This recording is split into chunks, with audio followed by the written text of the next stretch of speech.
네, 오늘 본문 말씀은 마가복음 1장 21절에서 34절입니다. 그래서 우리가 지금 마가복음 1장을 계속 이제 어제인가 엊그제부터 계속 저희들을 배우고 있는데 특징이 있습니다. 예수님께서 주로 병을 고치시고 귀신을 쫓으시고 근데 그 이전에 말씀을 가르치시고 또 저번 구절에 보면 제자를 삼으셨다는 얘기가 있어요. 그래서 예수님의 공생의 사역은 핵심적으로 한 네 가지 사역을 했습니다. 첫 번째는 물론 가장 중요한 거, 말씀을 가르치십니다. 말씀을 가르치시고 그 다음에 제자를 삼으시고 그 다음에 병을 고치시고 귀신을 쫓으십니다. 그리고 특히 제자를 삼으실 때 그 제자들이 예수님 곁을 돌아다 같이 다니면서 나중에 예수님께서도 제자들에게 자신이 하셨던 일들을 어, 반복해서 하게 하시죠.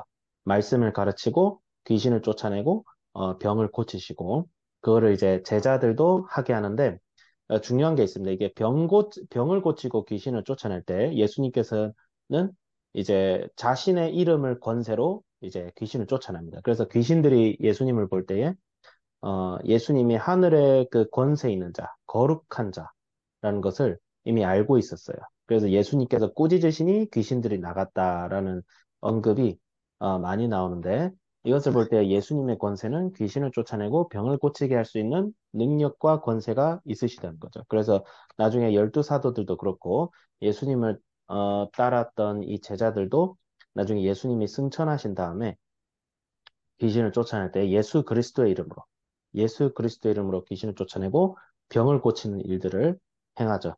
그래서 병 고치고 귀신을 쫓아낼 수 있는 근본적인 이유는 예수님이다. 예수님. 예수님의 권세다. 예. 이것을 잘 명심을 해야 됩니다.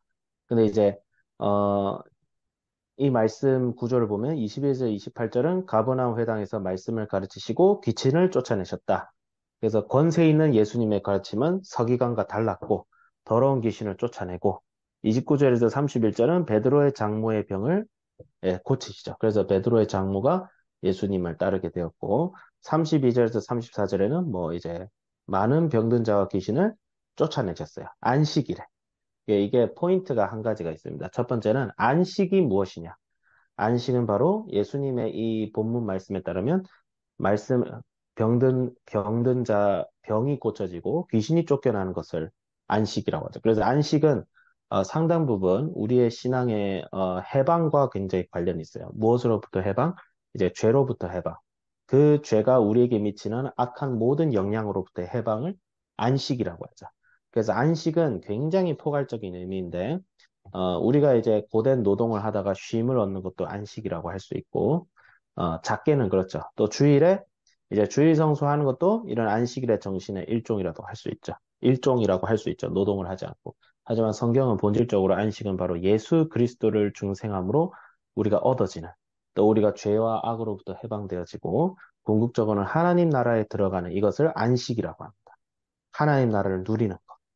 예. 그래서 안식은 굉장히 고차원적인 예. 물론 사소한 것까지도 포함하지만 그런 것까지 포함하고 있어요. 그래서 예수님께서는 안식을 주시기 위해 오신 분이세요. 그래서 가장 중요한 거는 예수님의 사역을 보면서 이 안식을 주시기 위해 몇 가지를 우리가 포인트로 잡을 수 있는데 첫 번째는 예수님은 귀신을 쫓아내고 병 고치는 사역을 말씀 사역을 하기 위한 어떤 일부가 아니라 병행되어지는 사역으로 하셨어요. 그러니까 오늘날 많은 현대 신학자들 중에 특히 개혁주의 신학자들이 옛날에는 성경이 완성되지 않았기 때문에 이렇게 은사와 병고침을 행했던 것이지 말씀이 완성되어 있는 그런 거 하는 거 아니다 이런 식으로 물론 대놓고 그렇게 얘기하시는 분들은 또 많이 없어요. 근데 이제 제가 존경하는 목사 중에 존 메가더 목사라고 있거든요. 굉장히 유명하신 분이신데 이분이 은사 중지론을 얘기를 해요. 기적이 중지됐다고는 얘기는 안 하는데 은사중지론 얘기하면서 이런 병고침이나 신유는 말씀이 완성되기 이전의 것이지 말씀이 완성된 이후에 이런 것을 하면 말씀 중심이 방해가 된다. 이렇게 하세요. 근데 예수님은 이 당시에도 말씀을 가르치고 계셨어요. 예, 말씀을 가르치고 계셨고 구약의 말씀만으로도 이를 가르치고 계셨고 그리고 구약 말씀만으로도 이미 예수님은 복음을 온전히 전하고 계셨기 때문에 절대 그렇지가 않죠. 절대. 절대 그렇지가 않아요. 말씀의 내용이 부족해서 은사가 필요했다가 아니라 오히려 말씀 사역과 함께 이를 병행하셨던 거죠. 예. 내용이 부족해서 은사를 행하신 것이 아니라 자신이 전한 이 말씀을 더 강하게 선포하고 더 나아가 이 말씀과 함께 이 말씀의 효력이 실제적인 삶에 나타나기 위해 하나님께서는 병고침과 귀신 사역을 병행했다. 이렇게 본문을 해석하는 것이 굉장히 올바르다고 저는 보여집니다. 또 두 번째로는 그래도 말씀이 우선되었다는 거죠. 예수님께서는 분명히 말씀을 선포하시고 말씀으로 제자들을 가르치시고 말씀대로 사역하셨어요. 예수님도. 그러니까 그분이 역사와 귀신 쫓아낸과 병 고침이 말씀 무시하고 행해지진 않았던 거예요. 그래서 사실 병 고침과 은사 사역이 이래 생각해요. 그런 사역을 비중 있게 하는 건 좋지만, 마치 이것이 말씀 사역과 뭔가 따로 떨어져서 하는 것처럼 행해지는 것도 문제다. 적어도 예수님은 그렇게 안 하셨던 것 같아요. 예수님은 반드시 천국 복음을 전파하고 그 현장에서 병 고침과 귀신 쫓는 은사를 했지, 병 고침 따로, 귀신 따로 해가지고 이제 그렇게 안 했어요. 그런 식으로 안 했어요. 그리고 세 번째 가장 중요한 것은 예수님 것은 자신의 놀라운 권세와 능력으로 보여주기식 사역을 하지 않으셨어요. 그러니까 예수님께서 귀신을 쫓아낸 다음에 많은 대중들이 모이잖아요. 예수님은 말씀을 전하시고 반드시 산으로 올라가셨어요. 그리고 기도하시고, 예. 더 나아가 은사와 능력을 받은 자들이, 어, 이제 특히 귀신들이 예수님을 하나님의 거룩하신 자라고 했을 때, 이거 찬스잖아요. 그렇죠? 사람을 모을 수 있는 찬스예요. 교회 크게 하고, 누가 병을 고쳤더라, 귀신 쫓아냈더라, 이거 유튜브로 찍으면 유튜브 강 나오면 조회수 엄청 올라가죠. 예수님 그래 안 했어요.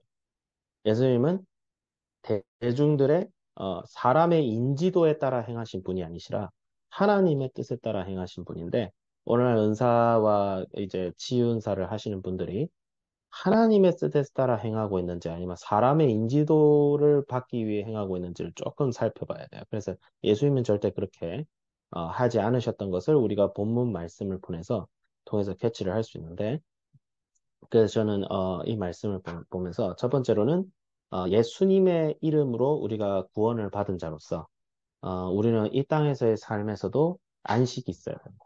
근데 이 안식을 방해하는 주된 세력이 귀신과 사탄이죠. 우리의 악성이 있어요. 우리의 악성과 죄성이 있는데 이것을 귀신과 사탄이 자극해가지고 우리의 삶을 해방하고 있죠. 우리의 삶을 해방하고 있고 예수님의 말씀대로 순종하지 못하고 해방하고 예수님이 우리에게 주시는 오늘날부터 영원토록 이르는 안식과 예수님의 성품과 그것이 우리에게 주는 희락과 기쁨을 방해하고 있죠. 이것을 몰아내라. 누구의 이름으로? 예수 그리스도의 이름으로. 기도와 말씀으로. 그 다음에 또 이제 오순절 이제 오순절적 성격이 있는 교회에서는 이제 사탄아 물러가라. 이렇게 외치죠. 그것도 효과가 있어요. 실제로 정신적으로 마음이 굉장히 어려운 분을 상담했던 경험이 있어요. 저기 제가 PLI 하면서 근데 이제 그분이 이제 도무지 자기는 안 된대요. 그래가지고 이제 따라해서 기도해라. 나사렛 예수 그리스도의 이름으로 나의 마음을 힘들게 하는 온갖 악한 것들은 물러가라. 그래서 그것을 제가 기도해주고 강조하고 그 다음에 확신을 주었죠. 예수 그리스도 이름으로 물리치고 이길 수 있다. 지금 힘든 것도 하나님께서 허락하셨는데 그 고난을 우리가 하나님의 이름으로 이길 수 있다. 이렇게 상담을 하고 나니까 마음이 굉장히 많이 좋아졌다. 예, 그런 간증을 좀 얻을 수 있었어요. 그래서 예수 그리스도의 이름과 권세는 우리의 삶을 지금부터 실질적으로 더 좋아지게 하는 역사가 있어요. 근데 그게 말씀과 함께 가야죠. 말씀과 함께 가야 되고. 그래서 저도 이제 그런 사탄과 귀신의 역사에 충동되어지는 삶이 아니라 말씀과 기도와 성령에 움직여지는 삶을 살고, 이렇게 낙심이 되고, 좀 화가 나고, 이제 인간적으로 충동지 될 때에, 충동질이 될 때에, 그것을 오히려 저항하고, 우리 아픔과 근심도 예수님께 맡기고, 어, 무엇보다 기도의 말씀에 힘써야 됩니다. 그러니까 성령의 신령한 은사를 사모해야 됩니다. 이제 은사가 중지됐다느니 이제는 그런 말씀이면 다 된다니 말씀이면 다 되죠. 근데 우리가 믿는 그 말씀 자체가 이를 주장하고 있어요. 신령한 은사를 사모해라. 무엇을 위하여? 너의 이웃을 위하여 사모해라. 교회 덕을 세우기 위하여 오히려 사모해라라고 되어 있어요. 그렇기 때문에 사모하면 사모해야 되는 게 맞고, 다만 이제 좀 은사 중지론자들이 하시는 말 중에 이제 우리가 경계해야 되는 거, 자신의 하나님께 권세와 능력을 받은 것을 보여주기 식으로, 사람의 인지도를 얻기 위한 식으로 사용을 오늘날 성령의 집회를 하신다는 분들 중에 많은 분들이 이런 식으로 해서 여호와 이름을 모욕되게 하는 행동은 분명히 하고 있어요. 여기에 대한 경각심은 가지면서 사람에게 보이기 위해서가 아닌 하나님의 뜻을 행하기 위해 말씀과 기도의 삶을 살고 신령한 은사를 구해야겠다. 저도 그렇게 적용을 했습니다. 기도하겠습니다. 거룩하신 하나님 아버지, 오늘 우리에게 예수 그리스도의 십자가를 주셔서 어, 그분이 우리의 근심과 죄와 악과 우리가 저지른 이 일에 우리가 당할 대가를 아버지께서 친히 당하셨습니다. 우리가 이 세상에 죄악이 가득 차고 악이 번영함을 보지만 그것의 해악이 우리에게 미치지 않는 것은 예수님께서 이미 그 모든 것에 십자가를 지셨기 때문입니다. 우리가 당신의 그 은혜의 보석의 은혜를 믿고 우리를 대신해 짐을 짊어지셨음을 믿고 예수의 이름으로 우리의 삶 속에 예수의 거부되어지는 일상의 악, 우리의 성품적인 악, 우리의 영적인 악, 저항하고 대항하고 이길 수 있게 하시고 말씀을 항상 가까이 하고 성령보다 기도보다 앞서지 않는 매일의 삶을 살아가게 하여 주시옵소서. 감사드리며 우리 주 예수 그리스도의 이름으로 기도드립니다. 아멘.